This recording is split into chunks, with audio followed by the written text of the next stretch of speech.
మిగతా పబ్లిక్ రిప్రజెంటేటివ్స్కి నా నమస్కారాలు. ప్రిన్సిపల్ గారు, తహసీల్దార్ గారు, ఎంపీడీఓ గారు, మండల్ ఎడ్యుకేషన్ ఆఫీసర్ మరియు పేరెంట్స్, స్టూడెంట్స్కి కూడా నా తరఫు నుంచి నమస్కారాలు.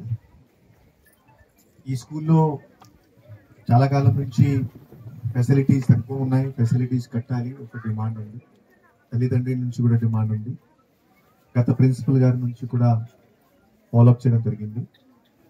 సో ఖచ్చితంగా ఈ స్కూల్లో ఏమేం కార్యక్రమం, బిల్డింగ్స్ కానీ రూమ్స్ కానీ ఏమేమి చేయడం జరుగుతున్నాయి, ఇది వచ్చే ఒక 5 నెలల్లో కంప్లీట్ చేసి మీకు నెక్స్ట్ ఇయర్ నుంచి ఎక్స్ట్రా రూమ్స్ ఉండాలి, మీకు ఆ ఫెసిలిటీస్ ఉండాలి, అది మనం ఏర్పాటు చేస్తాం, మీకు ఆ భరోసా ఇస్తున్నాం. ఈరోజు ఈ ప్రోగ్రాం మన కోసం కాదు, ఈ ప్రోగ్రాం తల్లిదండ్రుల కోసం.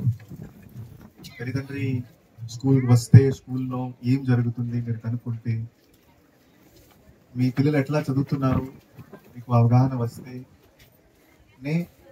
సక్సెస్ అవుతుంది.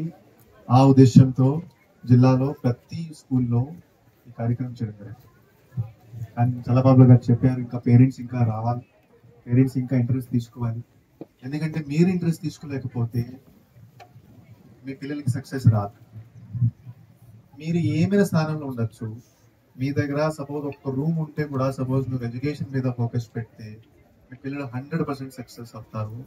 మీ దగ్గర సపోజ్ ఏం డబ్బు లేకపోతే కానీ మీరు ఎడ్యుకేషన్ మీద మీరు ఫోకస్ పెడితే మీ పిల్లలు సక్సెస్ అవుతారు. ఇదే సక్సెస్ ఫార్ములా, ఇంకేం ఫార్ములా లేదు. సో నేను మీకు రిక్వెస్ట్ చేస్తున్నాను, మీరు ఎడ్యుకేషన్ మీద మీరు ఫోకస్ పెట్టాలి, మీరు నిఘా పెట్టాలి. మీ మీ పిల్లలు ఏం చేస్తున్నారు మీకు తెలియాలి, మీరు ఫోకస్ చేయాలి. మీరు మార్నింగ్ టిఫిన్ పెడతారు, మధ్యాహ్నం లంచ్ పెడతారు, రాత్రి డిన్నర్ పెడతారు, తర్వాత వాళ్ళు ఏం చేస్తున్నారు, మొబైల్ ఫోన్స్ ఏం చేస్తున్నారు, స్కూల్ వస్తున్నారా లేదా, మీరు కొద్దిగా ఇంటర్ఫియర్ చేయాలి. మీరు ఇంటర్ఫియర్ చేయలేకపోతే రేపు మన ఆంధ్ర రాష్ట్రంలో చాలా ఎక్కువ కాంపిటీషన్ ఉంది. చాలా మంది పిల్లలు ఇక్కడ 9th, 10th క్లాస్ చిల్డ్రన్ కూడా ఉన్నారు.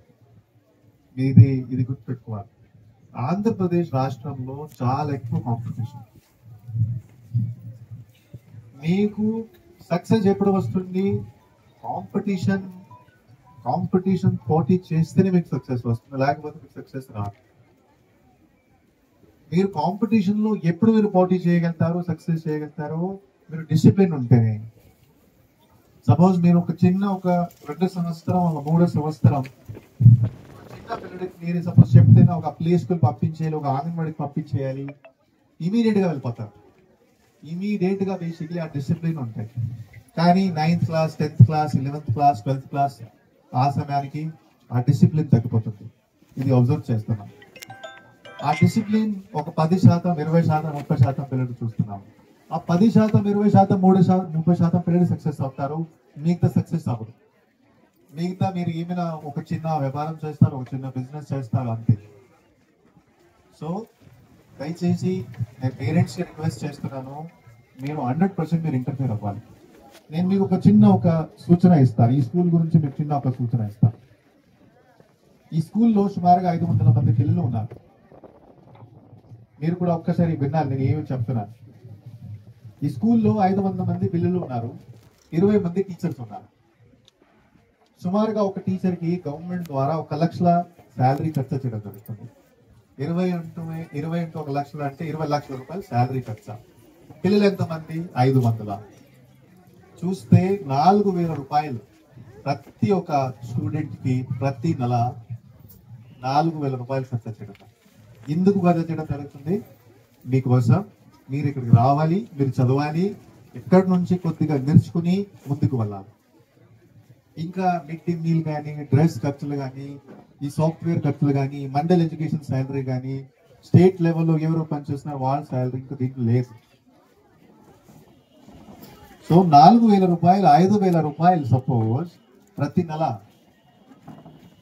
4,000 రూపాయలు మనం ఖర్చు చేస్తే